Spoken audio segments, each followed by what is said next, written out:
Assalamualaikum warahmatullahi wabarakatuh. Salam sejahtera untuk semuanya. Saya Pak Ali dari Inside Chamber. Segmen terakhir di buku tematik kelas 6 tema 1. Ya, aku cinta membaca. Cintalah membaca karena semakin banyak membaca, semakin banyak tempat yang kamu kunjungi. Semakin membaca, semakin sering kamu berpetualang. Semakin beragam bacaanmu, semakin beragam pula pengalaman yang kamu dapatkan. Ada pula apa yang kamu baca akan membuatmu kaya karena bacaanmu akan menambah ilmu untukmu, mengisi jiwamu dengan pengetahuan dan membuka wawasanmu seluas-luasnya. Kita baca sebuah cerita Merak dan Gagak. Ini adalah cerita rakyat Myanmar. Konon di Myanmar hidup 2 ekor burung, yaitu Merak dan Gagak. Ya. Penampilan mereka dahulu berbeda dengan apa yang kita lihat saat ini. Keduanya memiliki warna bulu yang sama, yaitu putih. Namun sifat mereka yang sangat bertolak belakang. Merak adalah seekor burung yang rapi, bersih, serta sangat memperhatikan penampilannya. Sebaiknya Gagak makan sembarangan, jarang mandi, dan tidak memperdulikan penampilan. Bahkan sarangnya pun kotor. Merak sering menegur temannya itu. Ia khawatir dengan cara makan Gagak yang jorok dan tidak memperhatikan akibatnya bagi tubuh. Gagak memang sering makan bangkai hewan yang tergeletak di tanah. Jangan makan makanan yang busuk. Gagak, makanlah biji dan buah segar, itu jauh lebih baik untuk tubuhmu, kata Merak suatu hari. Tetapi Gagak tidak memperdulikan anjuran temannya. Ya, dulunya putih, sekarang beda Merak dengan Gagak ya. Oke. Kita lihat lanjutannya. Suatu sore, Gagak datang dengan tubuh kotor penuh lumpur, sementara Merak sore itu masih terlihat rapi putih mengkilap. Wah, pasti hari ini kamu menghabiskan lagi waktumu untuk mencuci bulumu dan bersolek seharian, ucap Gagak. Iya dong. Tampaknya kamu juga perlu melakukan hal itu, kata Merak. Ayo aku bantu kamu mencuci bulumu agar putih kembali, Merak menawarkan. Merak pun dengan sabar mencuci bulu Gagak. Sambil melakukannya, Merak berkata, seandainya kita berdua memiliki bulu warna-warni, pasti akan lebih menarik. Kita akan menjadi burung yang terindah di dunia. Yuk Gagak, kita bergantian mengecat bulu tubuh kita agar indah warna-warni. Walaupun tak terlalu bersemangat, Gagak mengikuti saja ajakan temannya. Ia pun mengecat bulu Merak terlebih dahulu indah berwarna-warni. Ketika berkaca di air kolam, Merak merasa puas sekali dengan hasil kerja Gagak. Terima kasih teman, sekarang penampilanku semakin menawan, kata Merak. Lalu Merak siap bergantian untuk mengecat bulu Gagak. Ketika akan memulai pekerjaannya, tiba-tiba Gagak melihat ada bangkai seekor tupai mengapung di kolam. Gagak tidak sabar ingin menyantap bangkai tersebut. Ayo Merak, cepatlah, kata Gagak tak sabar. Sabar Gagak, aku sedang memilih warna agar hasil pekerjaanku sama indahnya dengan hasil pekerjaanmu, kata Merak. Tak usah repot-repot, cat saja buluku dengan satu warna hitam saja, biar cepat selesai, nanti aku bisa segera makan, seru Gagak tidak sabar. Ya, itulah asal muasalnya warnanya Gagak hitam ya. Ya, ini namanya cerita ya, bukan asli. Asal mula Gunung Canlaon. Ini ganti cerita dari Filipina. Yang tadi dari Myanmar ya, sekarang dari Filipina. Dahulu kala, sebelum bangsa Spanyol mendatangi Pulau Negros, Filipina, tanah di sekitar Gunung Canlaon luar biasa subur. Perkebunan tembakau yang hijau membentang luas di kaki gunung yang indah itu. Masyarakat di sana hidup rukun dan bahagia. Mereka juga hidup berkecukupan karena tanah yang subur menyediakan semuanya bagi mereka. Ternak dapat tumbuh besar dan sehat, sayur mayur pun tumbuh dengan subur. Tembakau menjadi sumber penghidupan utama mereka. Hasilnya melimpah sehingga tiap keluarga hidup berkecukupan. Tanaman tembakau nan subur di sekitar gunung memang ditanam dan dirawat oleh masyarakat. Namun, sesungguhnya bukan usaha mereka yang membuat hasil panen selalu melimpah. Nun jauh di atas gunung hidup seorang kakek bernama Hori Sabokwit. Ia adalah seorang kakek sakti yang bijak dan baik hati. Tubuhnya kurus kecil dengan rambut putih panjang menjuntai. Ia tinggal bersama pasukan Lilliput yang melayaninya. Pasukan Lilliput inilah yang dimintanya menjaga, merawat, memberi pupuk serta menyiram seluruh perkebunan di kaki gunung. Nah, ini pasukan Lilliputnya, ya. Ketika menampakkan diri di hadapan masyarakat, biasanya ia menunjukkan wujud sebagai petani sederhana yang berpakaian serba hitam dan bercaping. Dengan pipa kayunya, ia turun gunung menyapa warga. Mereka segan pada kakek Hari Sabohut karena kekuatan gaibnya. Tak ada seorang pun yang berani menentang perintah kakek Hari Sabohut. Suatu hari, kakek Hari Sabohut turun dari gunung dan bertitah, "Wahai wargaku, aku akan pergi lama. Aku tidak berada di sekitar kalian, namun kalian tak perlu khawatir. Tanaman tembakau akan tetap tumbuh subur dan hidup kalian akan senantiasa makmur, asalkan kalian mengikuti permintaanku. Jangan ada satupun di antara kalian yang menanam tembakau melewati garis batas yang kutentukan. Garis itu mengelilingi puncak gunung. Wilayah itu harus selalu bersih dari tanaman karena aku nanti akan kembali ke sana. Apabila permintaan ini tidak kalian penuhi, aku akan mengambil semua tembakau dan aku tidak akan membiarkan satu batang tanaman pun tumbuh di sekitar gunung sampai aku habis mengepulkan asap dari semua tembakau yang aku ambil," kata Hari Sabohut.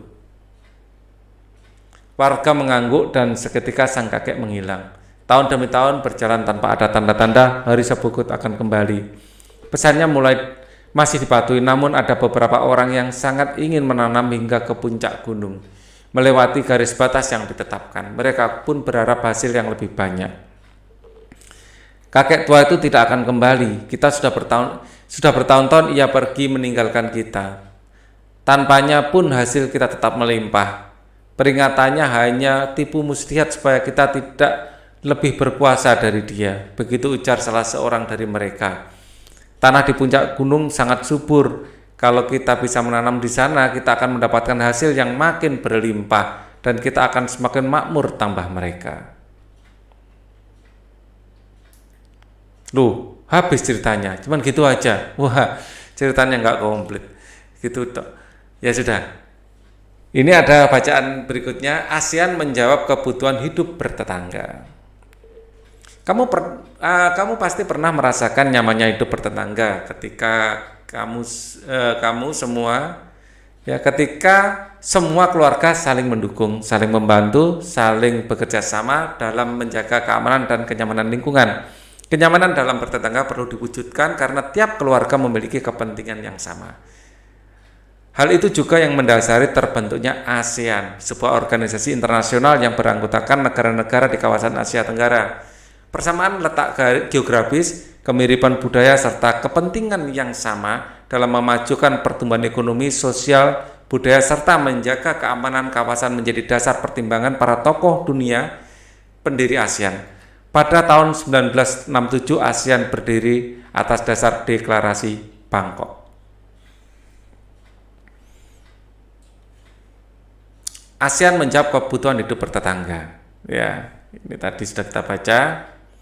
Saat itu tokoh-tokoh dari 5 negara yang terlibat dalam diskusi menjadi pencetus dan pendiri organisasi ini.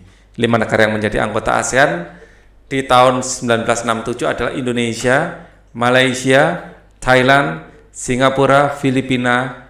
Ya, para utusan dari kelima negara tersebut sekaligus merupakan tokoh pendiri ASEAN. Adalah dari Indonesia ada Malik Tun Abdul Razak dari Malaysia, Tanat Kauman dari Thailand, Raja Ratnam dari Singapura, dan Narciso Ramos dari Filipina. ASEAN harus dapat memberikan manfaat bagi semua anggotanya. Untuk itu, berbagai kerjasama dikembangkan untuk memajukan kesejahteraan semua anggotanya. Kerjasama di bidang ekonomi, sosial, budaya, serta politik dikembangkan demi kemajuan semua anggota. Manfaat yang dirasakan oleh anggota ASEAN membuat semakin banyak negara kemudian bergabung dengan organisasi ini. Saat ini ada 10 negara yang menjadi anggota ASEAN. Berdasarkan urutan waktu bergabungnya negara anggota ASEAN tersebut adalah 5 negara pendiri yaitu Indonesia, Malaysia, Thailand, Singapura, Filipina yang tergabung pada tanggal 8 Agustus 67, Brunei bergabung pada 7 Januari 1984, Vietnam bergabung pada 28 Juli 1995, Laos dan Myanmar bergabung pada 23 Juli 1997, Kamboja bergabung pada 30 April 1999. ASEAN, Organisasi Regional Asia Tenggara. ASEAN singkatan dari Association of Southeast Asian Nation. Ya. ASEAN merupakan sebuah organisasi internasional menjadi tempat bernaung negara yang terletak di wilayah Asia Tenggara. Deklarasi Bangkok merupakan landasan kesepakatan untuk mengadakan kerjasama regional di bidang ekonomi, sosial, budaya di kawasan Asia Tenggara. Deklarasi Bangkok ini ditandatangani pada 8 Agustus 1967 oleh 5 utusan negara pendiri ASEAN. Ya, ada Malik dari Indonesia, Tun Abdul Razak dari Malaysia, Narciso Ramos dari Filipina, Raja Ratnam dari Singapura, dan Tanat Koman dari Thailand. Seperti yang dinyatakan dalam deklarasi Bangkok yang selanjutnya disebut sebagai Deklarasi ASEAN, tujuan didirikannya organisasi ini adalah 1. Mempercepat pertumbuhan kemajuan sosial dan perkembangan kebudayaan di wilayah Asia Tenggara. 2. Memelihara perdamaian dan stabilitas dan menjunjung tinggi hubungan antar negara di Asia Tenggara. 3. Meningkatkan kerjasama yang aktif dan saling membantu di bidang ekonomi, sosial, budaya, teknologi, dan administrasi. 4. Saling memberikan bantuan di bidang fasilitas latihan dan penelitian pada bidang pendidikan, kejuruan, teknik, dan administrasi. 5. Bekerja sama lebih efektif untuk mencapai daya guna lebih besar di bidang pertanian, industri, perkembangan perdagangan, termasuk studi dalam perdagangan komoditas internasional, perbaikan pengangkutan fasilitas komunikasi, serta meningkatkan taraf hidup masyarakat. 6. Meningkatkan studi tentang masalah-masalah di Asia Tenggara. 7. Memelihara kerjasama yang erat dan bermanfaat dengan berbagai organisasi internasional dan regional lain yang mempunyai tujuan sama, serta mencari kesempatan untuk menggerakkan kerjasama dengan mereka. Dalam hubungan antar anggota, ASEAN berpegang pada prinsip dasar yang tertuang dalam Treaty of Amity of Cooperation in Southeast Asia atau disingkat TAC ya, yang telah disepakati sebelumnya pada tanggal 24 Februari 1976. Sebagai berikut. 1. Saling menghormati kemerdekaan, kedaulatan, persamaan, integritas wilayah, dan identitas nasional segala bangsa.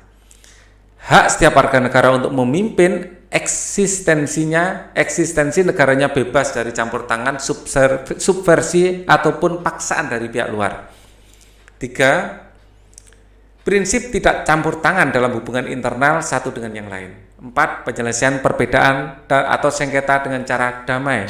5. Penolakan terhadap ancaman atau penggunaan kekerasan. Ya, yang 6. Kerjasama efektif antar sesama negara peserta. Manfaat yang dirasakan oleh anggota-anggota ASEAN membuat semakin banyak negara yang kemudian bergabung dengan organisasi ini. Saat ini ada 10 negara yang menjadi anggota ASEAN berdasarkan urutan waktu bergabungnya anggota ASEAN sebagai berikut. 5 pendiri adalah Indonesia. Ini tadi sudah kelihatannya. Diulang lagi ya. Ya. Oke.